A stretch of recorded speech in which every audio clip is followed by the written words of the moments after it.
Good morning Telangana. నేను సంగప్ప. ఇలా పేపర్లో వచ్చినటువంటి ముఖ్యమైన వార్తలను చూసి వాటిని విశ్లేషిద్దాం. రెండు అంశాలు ప్రధానంగా ఉన్నాయి.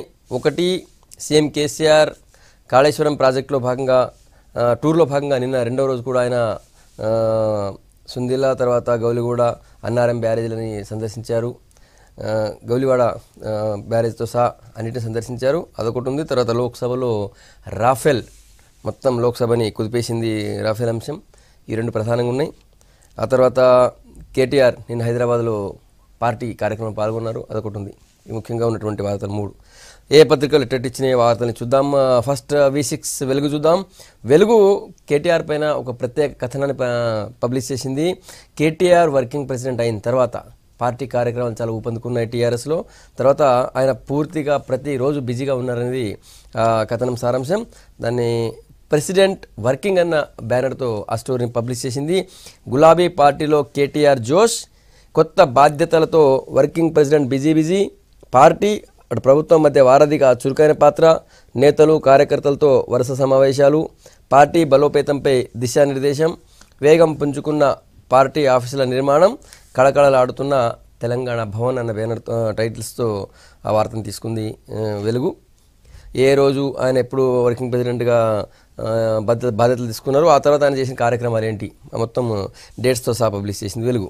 నెక్స్ట్, సీఎం కేసీఆర్ నిన్న కనేపల్లి దగ్గర గ్రావిటీ కెనాల్ని పరిశీలిస్తున్న ఫోటోను పబ్లిష్ చేస్తూ ఇట్లయితే నడవదు, స్పీడ్ పెంచాలే అని చెప్పి సీఎం కేసీఆర్ అధికారులకు ఆదేశించారు. ఆ పాయింట్నే బ్యానర్గా పబ్లిష్ చేసింది వెలుగు. కాళేశ్వరం పనులు వేగంగా పూర్తి చేయాలి, అధికారులు కాంట్రాక్టర్లకు కేసీఆర్ ఆదేశం, మార్చి నెలాఖరులోగా పనులన్నీ పూర్తి చేయాలి, కార్మికుల సంఖ్య పెంచి 3 షిఫ్ట్లు కొనసాగించండి, సుందిల్లా అన్నారం బ్యారేజీలు పంప్ హౌజులు గ్రావిటీ కెనాల్ పరిశీలన, సరిపోని టైం, రాంపూర్ పంప్ హౌజ్ చూడకుండానే వెనక్కి, అప్పటికే చాలాసేపు అయిపోయింది అందుకే వెనక్కి వచ్చేసారు సీఎం. ఇది 2 రోజుల పర్యటనకు సంబంధించి స్పెషల్. తర్వాత రాఫెల్పై మళ్లీ రచ్చ, విమానాల కొనుగోలు ఒప్పందంపై రాహుల్ ఫైర్ అంటూ నిన్న లోక్సభలో జరిగినటువంటి ఆర్గ్యుమెంట్ని బాగా ప్రధానంగా తీసుకుంది.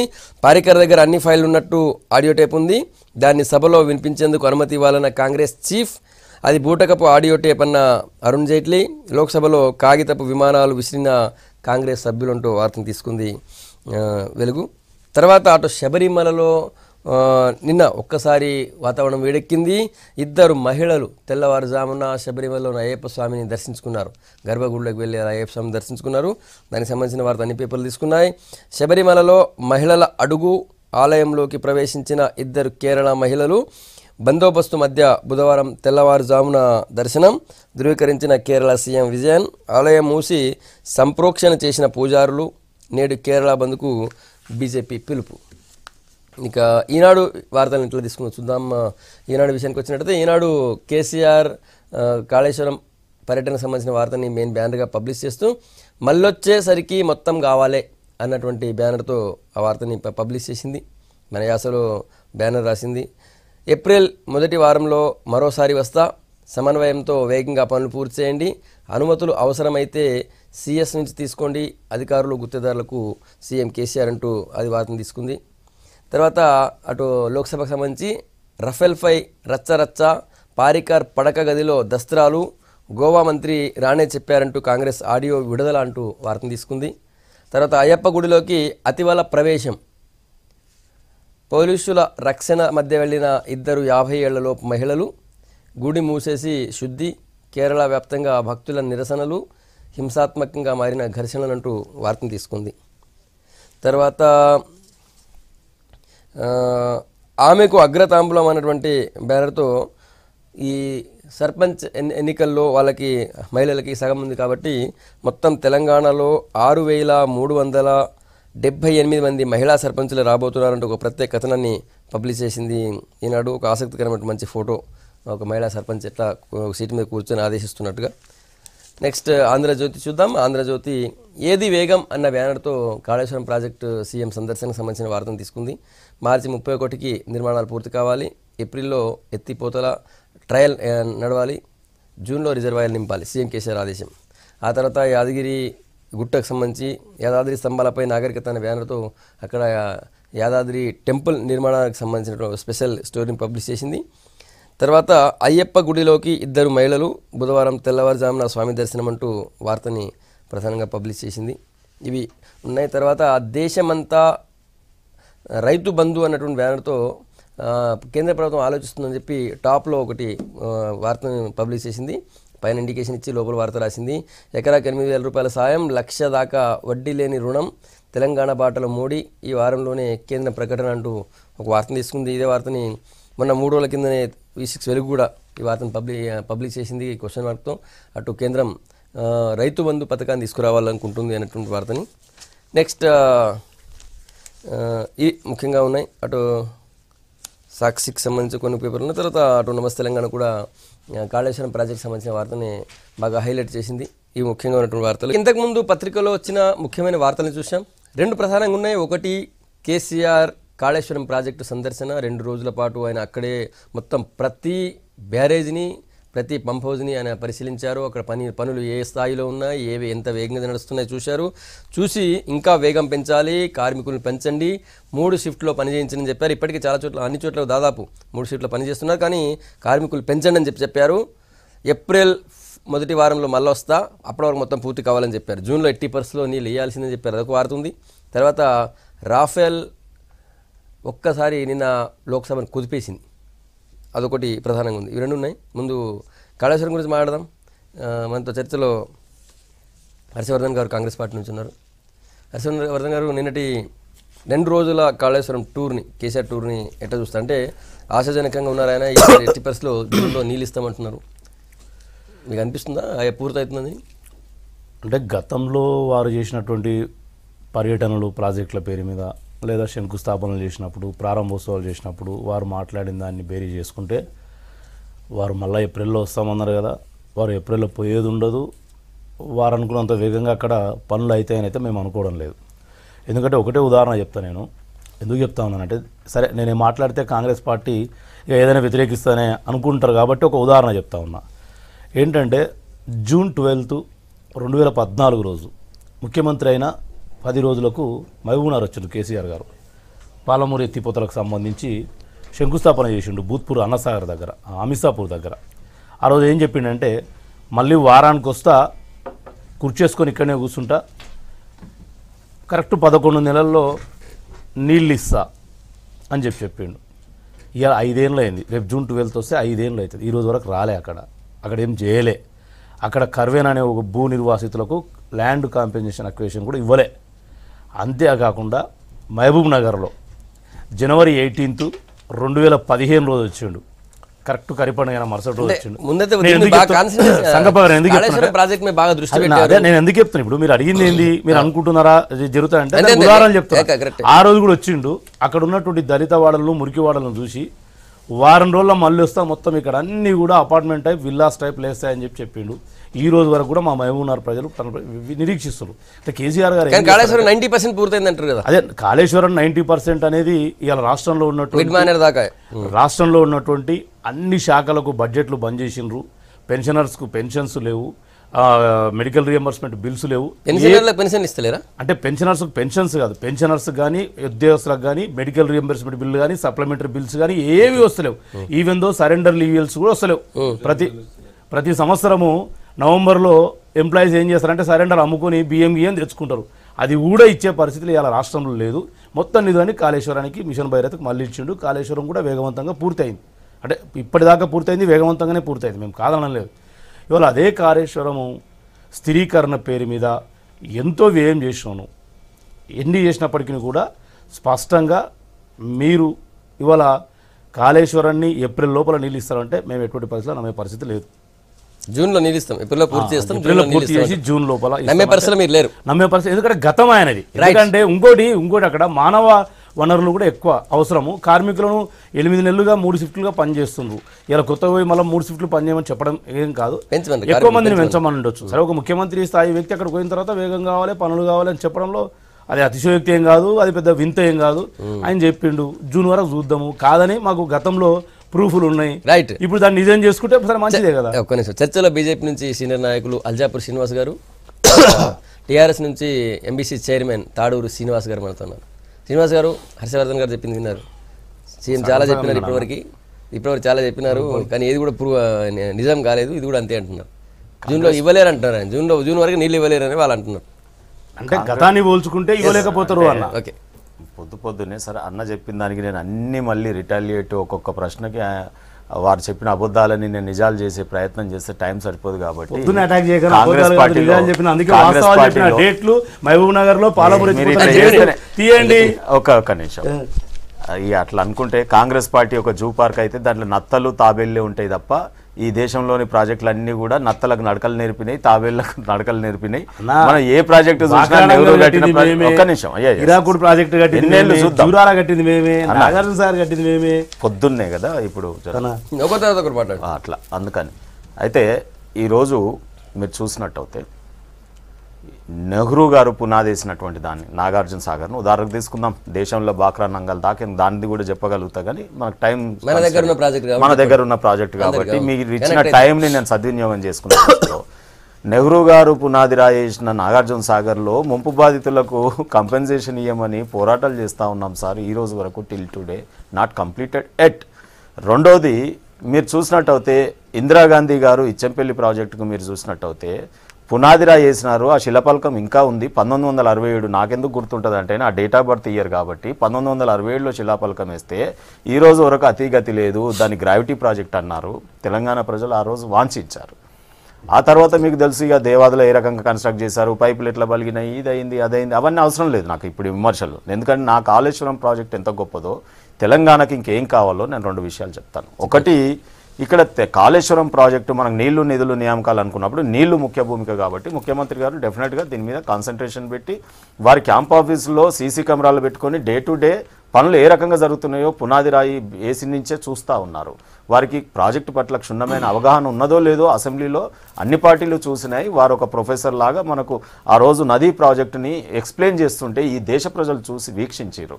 కానీ తెలంగాణ మాత్రమే ఇలా దేశ ప్రజలు వీక్షించేట్టుగా ఉన్న టెక్నాలజీ అంతా చెప్పి మరీ చేస్తూ ఉన్నాం. కానీ ఈరోజు దేశంలో గుట్టు చప్పుడు కట్టకుండా కడుతున్నటువంటి ప్రాజెక్టులే దొంగ ప్రాజెక్టులే, ఇంక్లూడింగ్ మన పక్క రాష్ట్రంలో మొన్నటికి మొన్న నాగులదినలో కట్టిన ప్రాజెక్టు వెలుగు పత్రిక చాలా చక్కగా బయటపెట్టింది. ఈరోజు 4 కోట్ల రూపాయలతో వాళ్ళు డిపిఆర్లు కూడా తయారు చేసినారు. సో దాన్ని ఈరోజు అటువంటి పార్టీని మీరు కౌగలించుకున్నందుకే ఈడ మీకు పనిష్మెంట్ కూడా ఇవ్వడం జరిగింది.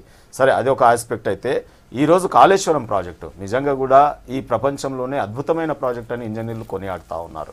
ఈరోజు మన తెలంగాణ ప్రాంతంలో ఉన్నటువంటి మొత్తం రిటైర్డ్ ఇంజనీర్లంతా కూడా ఒక సోషల్ వర్క్ లాగా వాళ్ళందరూ కూడా రిటైర్ అయ్యి ఇళ్లలో కూర్చోకుండా పాపం వారి ఫ్యామిలీస్ను కూడా ఎంజాయ్మెంట్ లేకుండా ఇవాళ 4 ఏళ్ల నుంచి అక్కడ శ్రమిస్తా ఉన్నారు. ఎందుకు అంటే వాలంటీర్గా డెఫినెట్గా. ఎందుకంటే ఈ రోజు తెలంగాణ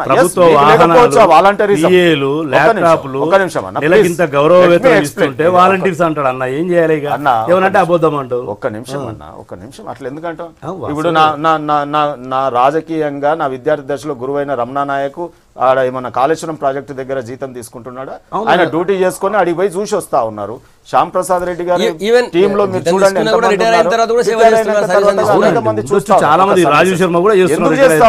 ఎందుకు చేస్తా ఉన్నారంటే, సరే మీరు రాజకీయాల్లో ఉండి మీరు వస్తే చెప్పండి విలువ పెరుగుతుంది.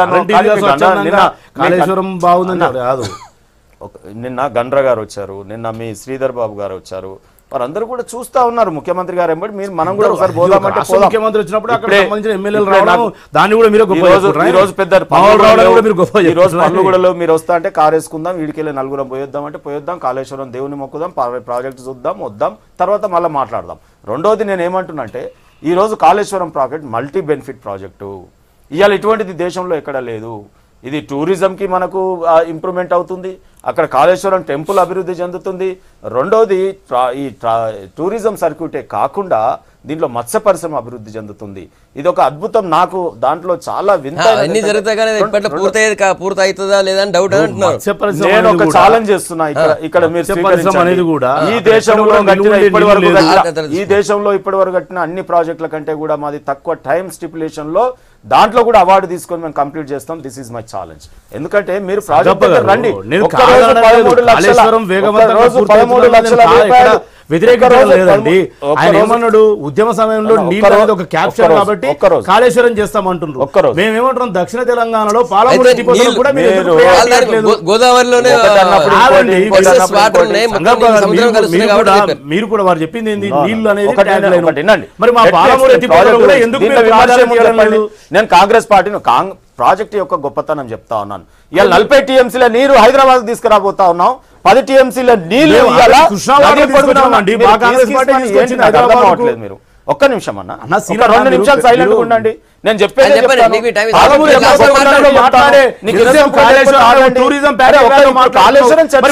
ఎత్తిపోతలు ఏడుకోవాలి, వలసల జిల్లా, ఆఖరి జిల్లా, బీదర్ జిల్లా, లేబర్ జిల్లా, పాలమూరు ఏం కావాలి? మరి నెక్స్ట్ మీరు మాట్లాడండి.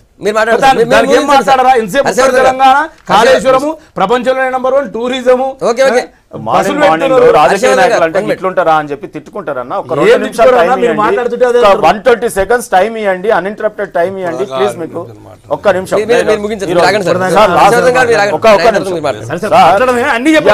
ఇవాళ 13 లక్షల క్యూబిక్ మీటర్ల కాంక్రీట్ ఒకేసారి వేస్తే దేశం అబ్బురపోయింది.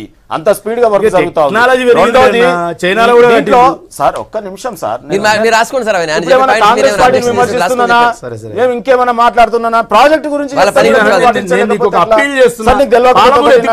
మీ ప్రగతి చెప్పు.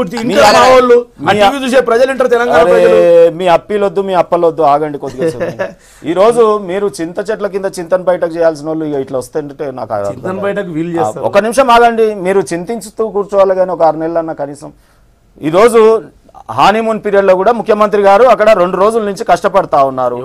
కూడా రండి, ప్రజలు కష్టపడమన్నారండి, ప్రజలు కష్టపడమన్నారు. పని అంత వేగవంతంగా సార్ మీకు కొన్ని అభ్రపడే విషయాలు నేను కష్టపడి రాసుకొని వస్తే కష్టపడి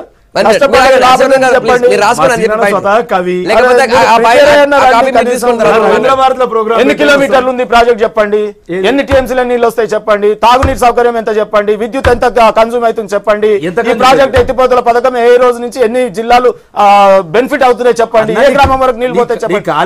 ప్రిపేర్ కాంగ్రెస్ పార్టీ ప్రిపేర్ అయ్యి రమ్మనండి. అసెంబ్లీలో వారి నాయకుడు ప్రిపేర్ అయి రాడు. ముఖ్యమంత్రి కేసీఆర్ గారు చెప్తారు విద్యార్థులు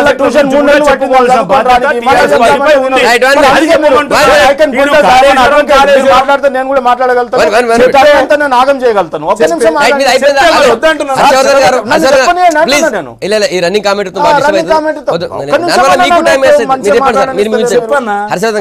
పొద్దున ఎందుకు మీరు ఓడిపోయారని తెలుసు కానీ ఇంత ఆగమాగం అయితే ఎట్లా నాకు అర్థం కాదు. చెప్పండి సార్, మీరు చెప్పండి. ఈ రోజు సార్ మొత్తము నీటి సరఫరా మొత్తం మార్గము 1832 కిలోమీటర్లు సార్. కాలువల పొడవు 1531 కిలోమీటర్లు సార్. ఇంత స్పీడ్ ఎందుకంటే టైం గురించి నేను సేవ్ చేయడానికి మాట్లాడుతున్నాను. ఇవాళ భూగర్భ కాలువలే 200 కిలోమీటర్ల పొడుగు.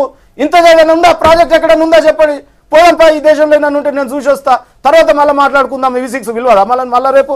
ఇవాళ మీరు చూసినట్టు అయితే పైప్ లైన్ పొడిగే 98 కిలోమీటర్లు సార్. 20 లిఫ్ట్లు ఉన్నాయి సార్.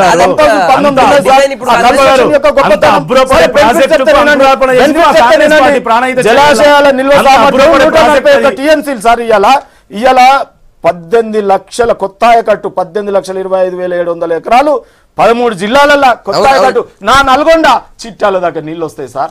నా ఫ్లోరైడ్ జిల్లా నాకు తాగునీళ్ళు వస్తాయి సార్. ఇవాళ 50 కిలోమీటర్లు 50 టీఎంసీలు ఇవాళ మన తాగునీరుకు వాడుకుంటాం. ఇండస్ట్రియల్లకు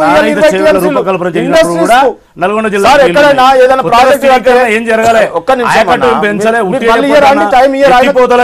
మళ్ళీ మాట్లాడారు కాంగ్రెస్ ని. కాంగ్రెస్ మూతికి బట్ట కడతారా మీరేమన్నా? ఒక్క నిమిషం ఆగండి. పొద్దున్నే ఇంత సైన్యం కాంగ్రెస్ పార్టీ పాష్కాలు ఇవన్నీ ఇప్పటికీ కాళేశ్వరం ప్రాజెక్ట్ డిజైన్ ఏంది, అది ఎన్ని ఎకరాలకి ఇస్తుంటే మనం తెలియదు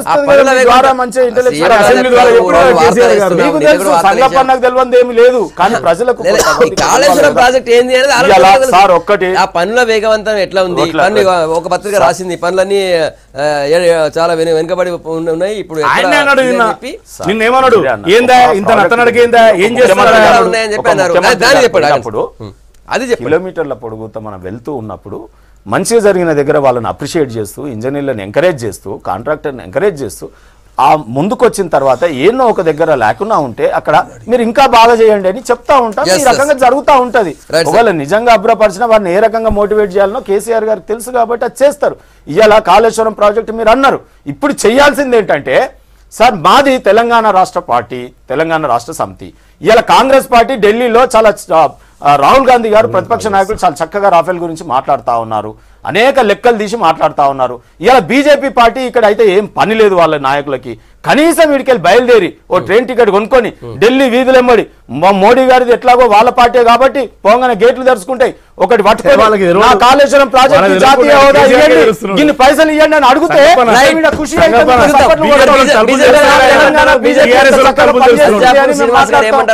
సీఎం కేసీఆర్ 2 రోజుల కాళేశ్వరం ప్రాజెక్టు విజిట్ గురించి మాట్లాడుతున్నాం. అదేపూర్ శ్రీనివాస్ గారు, ఇంతకుముందు తాడూరు శ్రీనివాస్ గారు మీకు పెద్ద సవాల్ విసిరారు. మీకు ఏమంటారు దానికి ఇది ఇచ్చారు, పోయి ఢిల్లీలో పోయి మాకు ఒక జాతీయ హోదా ఇప్పించండి అప్పుడు మాట్లాడండి అంటున్నాను. మళ్ళీ వారు ఏమని అంటారు, జాతీయ హోదాకు కావాల్సినటువంటి ఒక క్వాలిటీస్ రిక్వైర్స్ ఏమున్నాయి అనేది వాళ్ళకి కూడా తెలుసు. ఎందుకు కాదు ఎందుకు దానికి గ్రీన్ సిగ్నల్ రావట్లేదు అనే విషయం వాళ్ళకి తెలుసు. అయినా కేవలం కావాలని చెప్పేసి సెంట్రల్ గవర్నమెంట్ మీద ఏదో ఒక మాట అనాలని చెప్పి అనడం తప్ప ఇంకేం లేదు. జాతీయ హోదా ఇది కేవలం తెలంగాణ రాష్ట్రానికి సంబంధించిందా లేకుంటే మల్టీ స్టేట్స్ యొక్క ఇష్యూ అన్న విషయం వాళ్ళకి తెలియదా? ఇప్పటిదాకా మాట్లాడి మీరు మరి జాతీయ హోదా ఇది జాతీయ హోదానే మా 3-4 రాష్ట్రాలకు లాభం అవుతా ఉన్నది, 3-4 రాష్ట్రాలకు సంబంధించిన ఇష్యూ కాబట్టి మేము కేవలం తెలంగాణ కోసం చేయట్లేదు, 3 రాష్ట్రాలు లాభం అవుతా ఉన్నది అని చెప్పి చెప్తున్నారు. ఈ మాట కేవలం తెలంగాణ అంశం మట్టుకే తెలంగాణ ప్రాంతానికి లాభం కాబట్టి వారే కోరుకుంటున్నారు కాబట్టి 18 లక్షలు 36 లక్షల ఎకరాలు 8,000 కోట్ల యొక్క బడ్జెట్ దీనికి ఖర్చు అవుతున్న విషయం కాబట్టి దానికి జాతీయ హోదాకు సంబంధం లేదు. మిగతా విషయాల్లో పేర్కొన్నారు వీరు, మిగతా విషయాల్లో అన్ని విషయాల్లో రాష్ట్ర ప్రభుత్వం నుంచి ఏవైతే కోరడం జరిగినాయో అవన్నీ కూడా విత్ ఇన్ నో టైం చాలా ఫాస్ట్గా డిస్పోజ్ చేయడం జరిగింది. ఆ విషయం మీద చాలాసార్లు అప్పుడు ప్రకాష్ జావడేకర్ గారు కన్సర్న్ మినిస్టర్ ఫారెస్ట్ కావచ్చు లేదా ఎన్విరాన్మెంట్ కావచ్చు, దాంతో ఇరిగేషన్ కావచ్చు, సిడబ్ల్యూసి కావచ్చు, అన్నీ కూడా within no time dispose చేసుకుంటూ వచ్చింది ప్రభుత్వం. ఎందుకు? In the interest of common man. ఈ తెలంగాణ రాష్ట్రం, తెలంగాణ ప్రజలు పేదరికంలో మగ్గుతూ ఉన్నారు. అనేక సంవత్సరాలుగా భారతీయ జనతా పార్టీ ప్రతి చేతికి పని, ప్రతి చేనుకు నీరు కావాలి. ఈ యొక్క తెలంగాణలో గోదావరి జలాలన్నీ కూడా వృధాగా సముద్రంలో కలుస్తున్నాయి 600 TMC వరకు. ఆ నీళ్లను మాకు కావాలని చెప్పి పాదయాత్ర ఇప్పుడు వేసింది కాదు. 99లో అప్పటి రాష్ట్ర అధ్యక్షులు బీజేపీ విద్యాసాగర్ రావు గారు 4 ప్రాంతాల నుంచి పాదయాత్ర స్టార్ట్ చేయడం జరిగింది. వారు స్వయాన అక్కడి నుంచే స్టార్ట్ చేయడం జరిగింది. ఇది చాలా ఇంపార్టెంట్ విషయం. అప్పటి వరకు ఏ అంశమే రాలేదు. కేవలం భారతీయ జనతా పార్టీ తీసిన తర్వాతనే అక్కడ పోలవరం గురించి కావచ్చు, లేకుంటే అక్కడ సెపరేట్ బోర్డు గురించి కావచ్చు, ముఖ్యమంత్రి గారు అప్పుడు మరి చంద్రబాబు నాయుడు గారు ఉన్నారు కాబట్టి ఈ 2 బోర్డులు ఏర్పాటు చేయడం జరిగింది. కాబట్టి మా ఇంట్రెస్ట్ ఏంటో తెలంగాణ ప్రజలకు తెలుసు, వాళ్ళకు తెలుసు, అన్ని పార్టీలకు కూడా తెలుసు. మా ఇంట్రెస్ట్ అంతా కూడా ప్రజల హితం కాబట్టి ప్రజలు ఇవాళ మీరు ఏమన్నా కానీ మీరు నడిపించుకున్నా కానీ కొంతకాలం తప్ప రాష్ట్రానికి, దేశానికి భారతీయ జనతా పార్టీ అన్ని రంగాల్లో డెవలప్ చేయడానికి సిద్ధంగా ఉంది. తెలంగాణలో కాబట్టి చెప్తున్నా, ఇప్పుడు అదే చెప్తున్నా. తర్వాత మాట్లాడదాం. తెలంగాణకు మీ భారతీయ జనతా పార్టీ 4.5 ఏళ్లుగా చెప్పండి. దేశంలో అన్ని రాష్ట్రాల కన్నా ఎక్కువ నేషనల్ హైవేస్ ఎక్కువ ఇక్కడ కన్స్ట్రక్ట్ మీరు ఎక్స్పాండ్ చేస్తూ కొత్తగా నిర్మిస్తూ టోల్ గేట్ దేశవ్యాప్తంగా ఉన్నది. టోల్ గేట్ వ్యవస్థ BOT సిస్టమ్ కేవలం తెలంగాణలో మాత్రమే లేదు.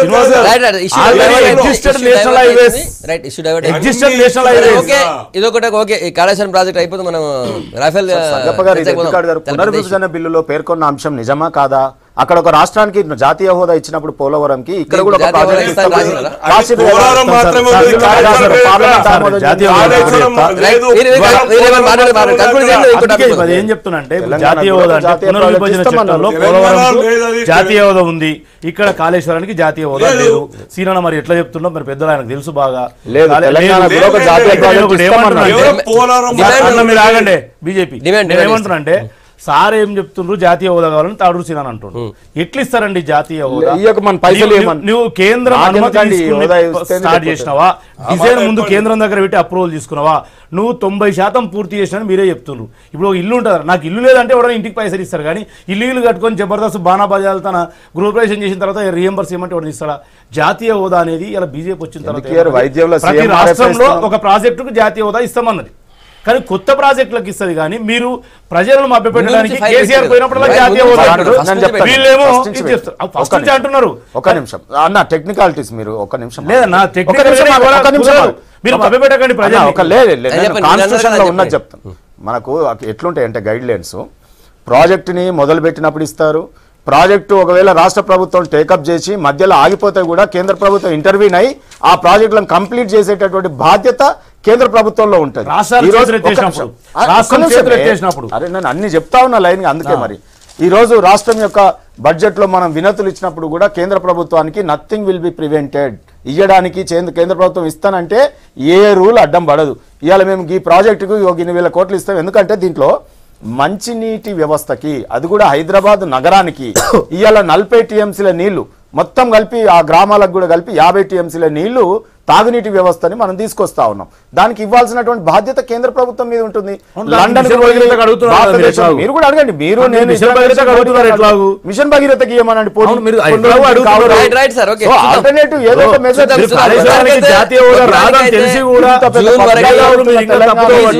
ఈ జూన్ లో నీళ్ళు ఇవ్వాలని చెప్పి కేసీఆర్ అధికారులు చెప్పారు. అదే దీంతో ఉన్నట్టు కనిపిస్తుంది. చూద్దాం ఏమైతే చూద్దాం. రికార్డే కదా ఇస్తారు, దాన్ని ఒప్పుకుంటారు కదా మీరు హర్షవర్ధన్ గారు? అన్న నేను ఒప్పుకోను, గతాన్ని బేరీ చేసుకొని ఒప్పుకోను.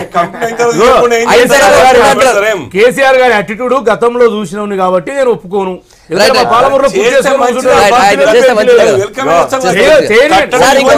విచిత్రం కాదు,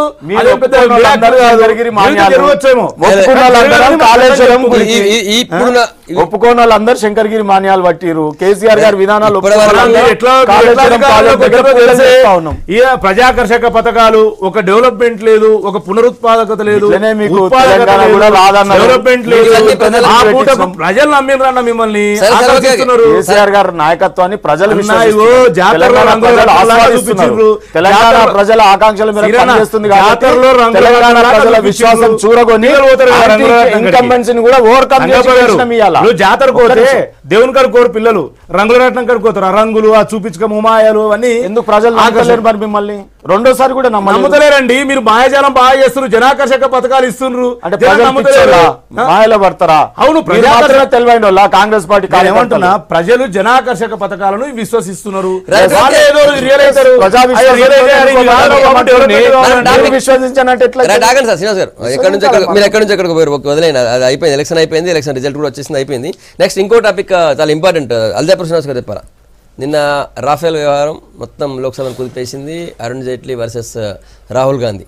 నేను రాహుల్ గాంధీ ఇప్పటికి కూడా అంటున్నారు దమ్ముంటే చర్చకు రమ్మను అని చెప్పి ప్రధాని అంటున్నారు. నిన్న ప్రధాని సభలో కూడా లేరు. ఎక్కడ ఫేస్ టు ఫేస్ అయినా సరే, పార్లమెంట్ అయినా సరే నేను చర్చకు రెడీ అంటున్నారు. వాళ్ళ దగ్గర ఈ రాఫేల్ ఇంత భారత రక్షణ వ్యవహారానికి సంబంధించినటువంటి ఫైళ్ళు ఒక మాజీ రక్షణ మంత్రి ఇప్పుడున్న సీఎం ఇంట్లో బెడ్రూమ్లో ఉన్నాయి ఫైల్స్ అని చెప్పి ఒక ఆడియో టేప్ కూడా తీసుకొచ్చారు. నిజంగా రాహుల్ గాంధీ ఎంత ఇమ్మెచ్యూర్డ్ అని దీని గురించి చూస్తూ ఉంటే అర్థమవుతా ఉన్నది. అరే మరి సుప్రీంకోర్టు డిస్పోజ్ చేసింది ఈ విషయం. ఏమని? సుప్రీంకోర్టు ద్వారా డిస్పోజ్ అయింది. ఎక్కడ వాళ్ళ దగ్గర ఆధారాలు లేవు. వాళ్ళ దగ్గర సుప్రీంకోర్టు డిస్పోజ్ చేసింది. ఏం చెప్పింది? చేసుకోము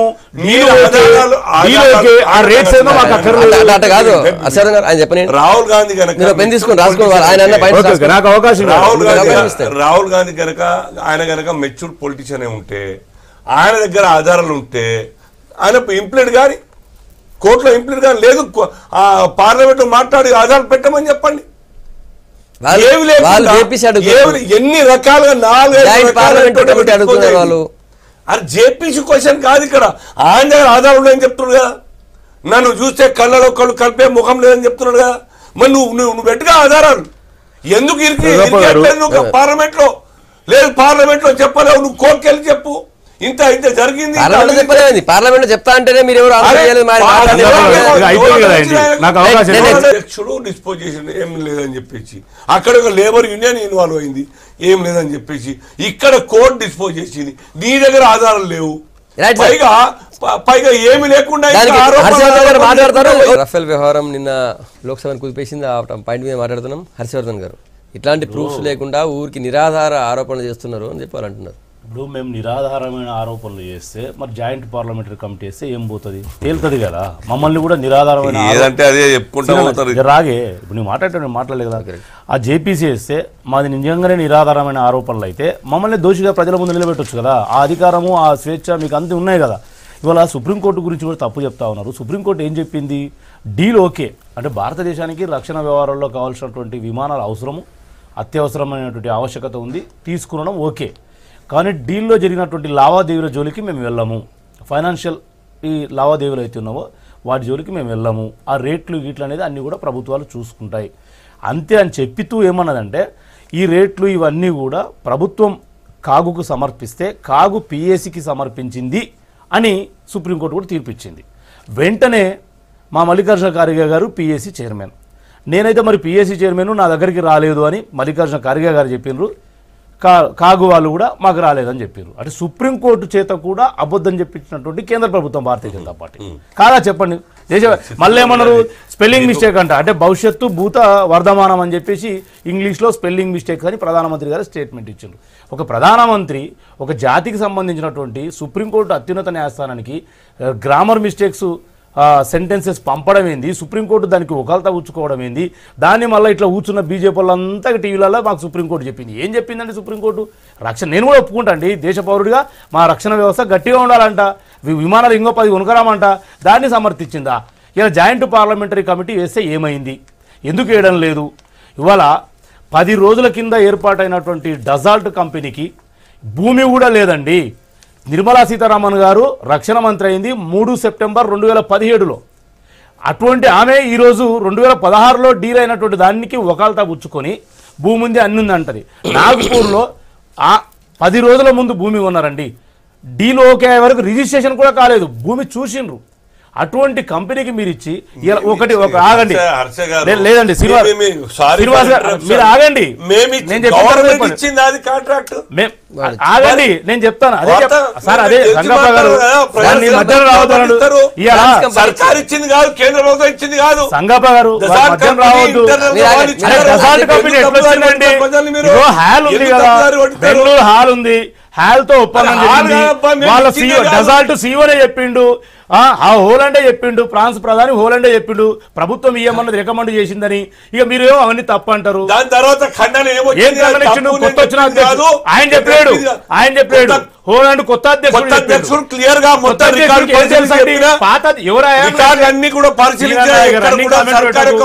ఎవరి హయాంలో ఒప్పందం జరిగిందో ఆ హోలాండే చెప్పిండు.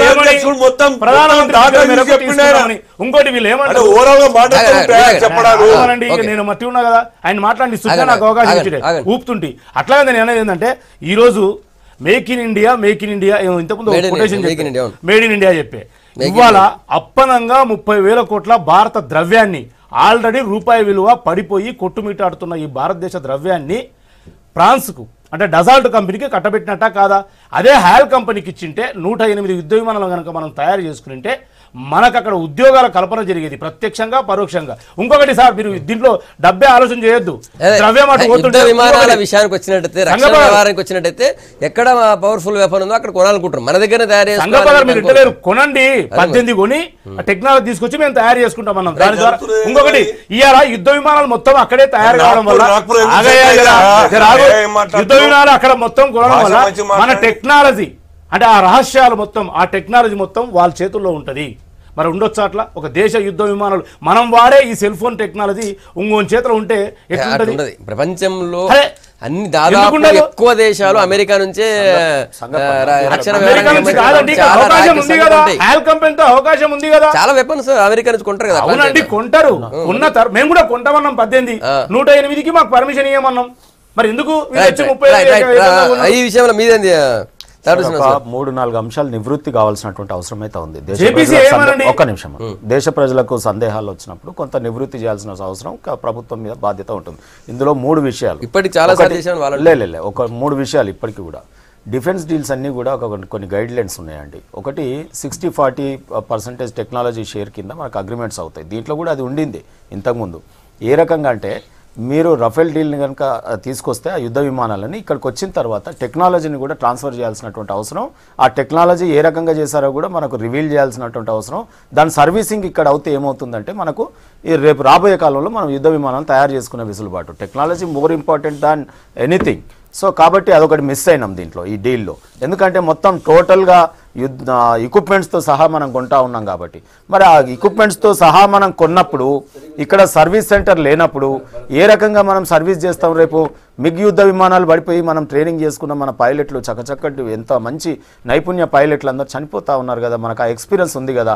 రేపు నువ్వు రెడీమేడ్ తీసుకున్నట్టు అవుతే, ఇక్కడ సర్వీస్ ఇవ్వనట్టు అవుతే ఏ రకంగా ఉంటుంది అనేది మంచి డీల్ అది 60-40 టెక్నాలజీ ట్రాన్స్ఫర్. రెండోది, మీరు ఇక్కడ చూసినట్టు అయితే సరే ఎక్స్పీరియన్స్ లేని కంపెనీకి నిజమే కదా రిజిస్ట్రేషన్ డేటు అవి ఇవి అన్ని కనిపిస్తూ ఉన్నాయి, వాటిని కొంత నివృత్తి చేసి ఆ జేపీసీ కమిటీ వేస్తే సరిపోతుంది దీని మీద. మూడోది ఏంటంటే, మనం ఆ రోజు మోడీ గారు ప్రధానమంత్రి అయినప్పుడు మీ ముఖ్య భూమిక, మీ ఎజెండా, ఎన్నికల నినాదం ఏంటంటే ఇజ్రాయెల్ లాగా మనం యుద్ధ విమానాలు కానీ యుద్ధ సామాగ్రి కానీ అమ్మి డాలర్కు సమాన స్థాయిలో రూపాయి విలువను తీసుకొచ్చే ప్రయత్నం చేయట్లేదు ఈ దేశం, నేను వచ్చినాక చేస్తా అన్నారు. ఈ రోజు వరకు ఒక్క AK-47 కాదు కదా, ఒక్క తుస్సుమైన తుపాకీ కూడా మనం తయారు చేస్తలేం. మరి ఇది మేక్ ఇన్ ఇండియా ఎట్లా అవుతుంది? 2 కోట్ల ఉద్యోగాలు ఇస్తా అంటివి, ఎక్కడిస్తేవి? ఇవాళ మా ప్రశ్నించడానికి మాత్రం సవాలై కూర్చుంటారు మీరు. వేరే పార్టీలని, వేరే రాష్ట్ర ప్రభుత్వాలని నిందిస్తూ కూర్చుంటారు. ఎందుకో మరి బీజేపీ వాళ్ళు మరి సరైన సమాచారం తీసుకొని అక్కడ ఢిల్లీలో పోరాటాలు ఎందుకు నిర్మించట్లేదు నాకేం అర్థమవు కాదు. అదొక కొంత సంశయాలు మాత్రం ఉన్నాయి. ఓకే, ఇద్దరి ప్రశ్నలకు సమాధానం చెప్పండి. ఇది ఈ అంశం మీద చాలాసార్లు చర్చ జరిగింది ఉన్నది. కాంగ్రెస్ పార్టీ కావాలని తీస్తూ అనవసరంగా దేశ ప్రజల్ని ప్రపంచం మొత్తంలో భారతదేశం యొక్క ప్రతిష్టను దిగజార్చే ప్రయత్నం చేస్తుంది తప్ప కాంగ్రెస్ పార్టీ దీని ద్వారా కాంగ్రెస్ పార్టీకి ఏ కోశాన కూడా ఏ లాభం జరగదు. పొలిటికల్ ఇంటెన్షన్తో చేస్తున్నటువంటి ఒక ఇష్యూ తప్ప ఈ యొక్క ఫోర్త్ కమింగ్ ఎలక్షన్స్ ని అడ్వాంటేజ్ తీసుకోవాలా, అబద్ధాన్ని నిజమని చెప్పించి నమ్మించే ప్రయత్నం చేయడం కారణంగా ఏదో లాభం జరుగుతా అనుకోవడం తప్ప ఇంకేం లేదు. ఇది చాలా క్లిస్టర్ క్లియర్గా ఉన్న విషయం. దేశ ప్రజలు నమ్ముతున్నారు. కోర్టు చెప్పింది, ఫ్రాన్స్ కొత్త అధ్యక్షుడు చెప్పినాడు, అనేక సార్లు దాని మీద మధ్యలో మాట్లాడితే మీరంతా అసందర్భం మాట్లాడేదో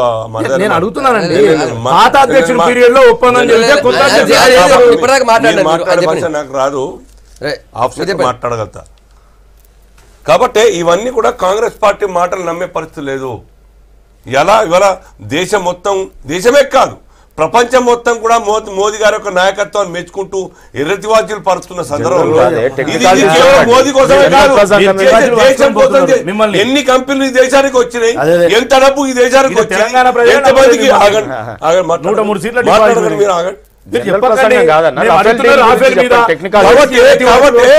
కాబట్టి ఈ దేశంలో ఈ 4.5 సంవత్సరాల్లో గతంలో జరగనంత డెవలప్మెంట్ జరిగిన విషయం ప్రపంచం మెచ్చుకుంటుంటే కాంగ్రెస్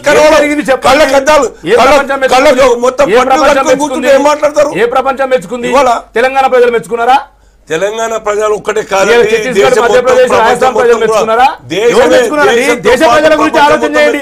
మీరు ఇచ్చే కమిషన్లకు, మీరు ఇచ్చే గిఫ్ట్లకు కాదు, ప్రజల్ని తప్పుదో పట్టించే మాటలు దేశ ప్రజలు కాంగ్రెస్ పార్టీ నమ్మే పరిస్థితి లేదు. సంగప్ప గారు, ప్రజల అనుమానాన్ని నివృత్తి చేయాలా లేదా? సీనన్న చెప్పినట్టు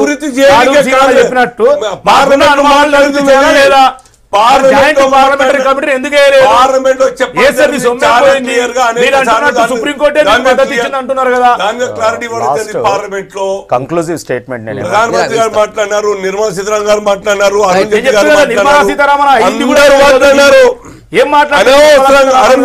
కోర్టు ద్వారా కూడా దాంట్లో క్లియర్ కట్ గా ఉన్నది. సీనన్న కోర్టు చెప్పినప్పుడు మరి జేపీసీని ఎందుకు వేయరు? కోర్టే చెప్పింది కదా. కోర్టు వీళ్ళ బీజేపీ ఎంపీ మాజీ మంత్రులే కేసేసిండ్రు. యశ్వంత్ సిన్హా గారు, తర్వాత అరుణ్ శౌరి గారు. ఏమైంది మరి? ఏమైంది? భారతీయ జనతా పార్టీ వాళ్ళే అసమ్మతి వాయిస్ అక్కడ అసమ్మతి వాయిస్ ఇట్లా న్యాయం కోసం పోరాడితే అసమ్మతి వాదులు అంటారు. ఒకటి వినండి, court case different, technicality agreement వీటి మీద కాదండి. కోర్టులో ఆ యొక్క ధర ఏదైతే ఉందో ఆ ధర విషయంలో మీరు నెగోషియేట్ చేసుకున్నప్పుడు బార్గెనింగ్, అమ్మేవాడు సెల్లరు పర్చేజరు వాటి మీద ఆధారపడి ఉంటే కోర్టు ఏం చేస్తుంది దీంట్లో అని చెప్పింది తప్ప ఈ టెక్నికాలిటీస్ మీదనో అగ్రిమెంట్ కాపీల మీదనో లేకపోతే ఏ రకంగా అగ్రిమెంట్ చేతులు మారినాయో ఈ రకంగా కాదు. అయినా సంగప్పన్న గారు, అందుకే మేము అంటా ఉన్నాం ఈరోజు ఈ దేశంలో వారొస్తే బోఫర్స్, వీరొస్తే రాఫెల్, వారొస్తే అగస్టా, వీరొస్తే ఇదంతా ఎందుకండి? Non BJP non Congress naan రోటీ ఖాయింగే. ఖచ్చితంగా దీని మీద ఇంకా ఇంకొన్ని రోజులు నడిచేటువంటి అవకాశం అయితే ఉంది. మరి కాంగ్రెస్ ఆల్రెడీ ఆడియో టేప్ పట్టుకొచ్చింది, అవన్నీ ఫాల్స్ ఆడియో టేప్లని బీజేపీ అంటే ఏం జరుగుతుంది చూద్దాం. థ్యాంక్ యూ హర్షవర్ధన్ గారు, అల్జాపూర్ శ్రీనివాస్ గారు, తాడూరు శ్రీనివాస్ గారు. గుడ్ మార్నింగ్ తెలంగాణ మీ అభిప్రాయాలు చెప్పినందుకు. మళ్ళా రేపు పొద్దుగాల కలుద్దాం. Stay tune.